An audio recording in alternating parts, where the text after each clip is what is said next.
things are moving at such a high pace, and answers are not there with everybody, including at the top. Right? So they're all new, different kind of things. And when things change, everything's new, right? Everything's different. And you can predict up to a certain point, even if you use predictive analysis. You may not be able to predict everything because you don't know how it is happening. That's where the uncertainty comes in, right? And that's what makes things complex. Coaching is actually a very, very good skill to use at that in those kind of conditions. And the reason is, and this is a basic fundamental principle of systems thinking, systems way of being, that every perspective then becomes important.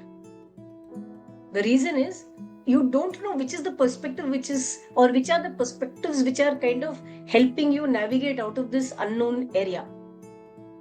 And therefore, to have that collective voice and to be able to listen to people is very important, because that's when you will get a lot of different perspectives.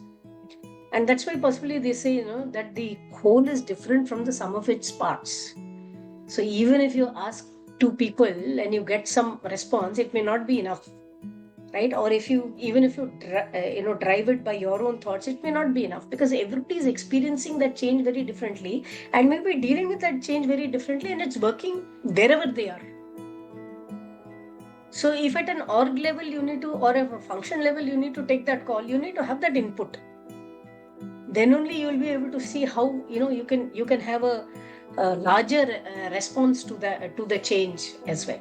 So coaching helps you have these dialogues, listen to people, explore, be curious, come up with things, and then therefore create your own responses to that.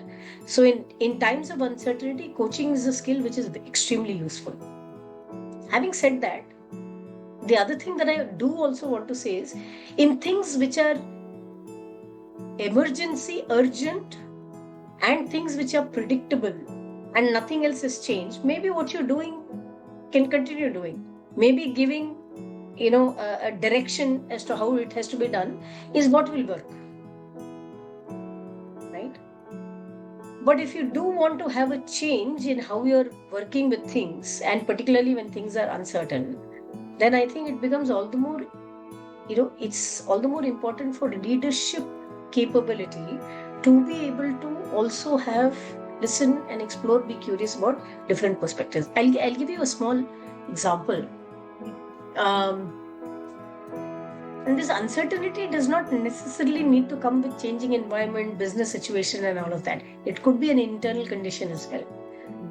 So a leader who believes that I need to do things in a particular manner, and this is what is going to give the best results, and it has worked all these years. You've got enough to prove.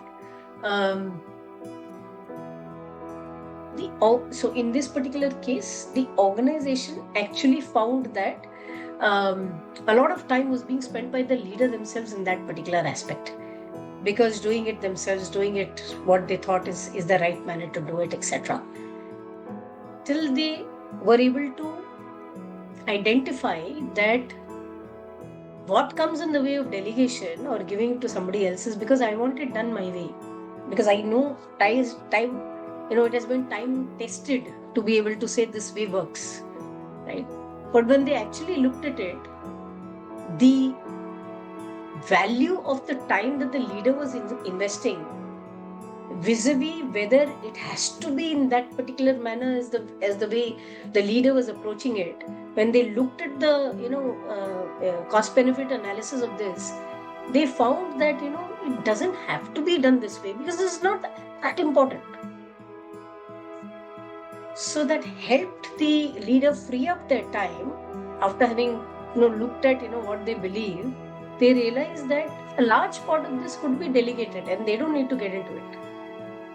And therefore they can actually spend their time in terms of strategy, in terms of creating the future and so on and so forth. Org level changes, which is more important.